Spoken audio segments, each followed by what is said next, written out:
Well, we have Texas State Representative Matt Schaefer claiming that all rulers and leaders and politicians and stuff are required to love God. It's kind of wild to make such a claim and to think that everybody has to love your fictional creation. That is the first biblical command for all rulers and all persons in authority is to worship God. It's all over the Bible. Look at the cycle of Israel and all the kings and the rulers that came along, and they obeyed and had blessing, and then when they disobeyed, they had curses. So if you don't obey this fictional being called God, he is going to torture you and decide to love and obey him. That doesn't sound pretty toxic. But the overriding command to every person and every king, every state rep, every county commissioner, doesn't matter what level, that is to worship God and to love him. And if you're not doing that, then you're out of his will, because all government is Oh no, if you don't worship my fictional being, he won't put you in his will. established by God. And if you're not doing it his way, then you're in disobedience. There's only two courses. Oh no, if you're not a slave to my fictional being, you're going against him. You're being disobedient. How insane is it to claim that? There's obedience or rebellion. And those are really the only two options for any. No problem. I rather rebel against your inane notions of being a slave to your fictional idea of whatever God is. Elected official.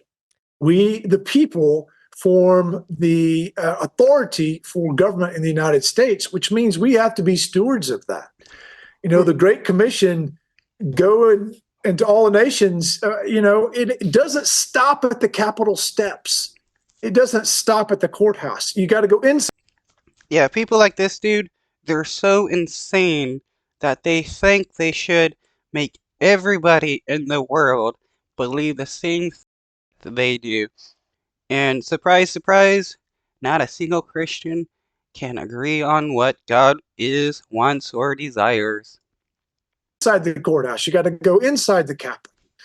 And so a Christian has to be a steward of civil government if you live in the United States, because you have a vote. Every time you go cast a vote, that's an act of stewardship or neglect every time an election comes around.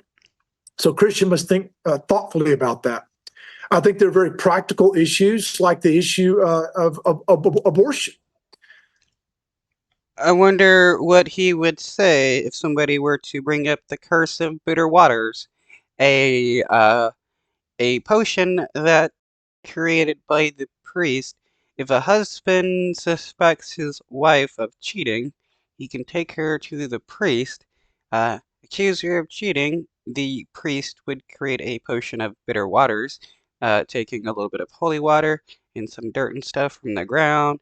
The woman would drink it. If she was pregnant from cheating, uh, the potion would cause her to abort the baby. So it is supposed to be a potion to cause an abortion, and I wonder uh, what this dude would think about that, knowing that the Bible does condone abortion. You know, in the book of James, it talks about pure religion, and that's, taking care, going to the widow and the orphan in their distress. That is pure religion. And if you look at that word orphan, when a woman has gone into a Planned Parenthood clinic and she's sitting in the waiting room and she's filling out the paperwork and she signs that bottom line, that consent for that doctor to kill her child, and puts the pen down on the clipboard. Uh, It's not a child when it's not born. See, that's one thing people have forgotten, that children are beings that are living, breathing, and born, and they're living outside of the body. A fetus is something that can't live outside the body and is forced to use the nutrients of the mother. And hands it back to the nurse. In that moment, that child has become an orphan. No, this dude doesn't even know what the word orphan means. The word orphan means a person, usually a child, who has lost their parents, not a fetus that was aborted.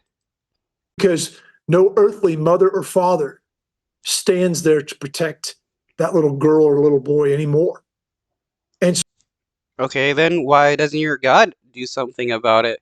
I mean, if your God exists and truly hates abortion, why doesn't he just make it impossible for people to have abortions? Why are miscarriage and stuff like a natural thing of humans? so, as Christians, we have a biblical mandate to visit the orphan in their distress. And we do that through public policy, we do that through our elected representatives. Right, because Christians like this dude would actually be against helping poor, impoverished kids. Talk about increasing like social safety nets, and Christians like this dude would scream against it, calling it socialism and stuff like that. That's why we have like uh out of four kids going food insecure every day. How can you neglect that? How can we neglect the orphan inside the mother's womb when we have a chance to vote on people who will decide whether that is legal or not?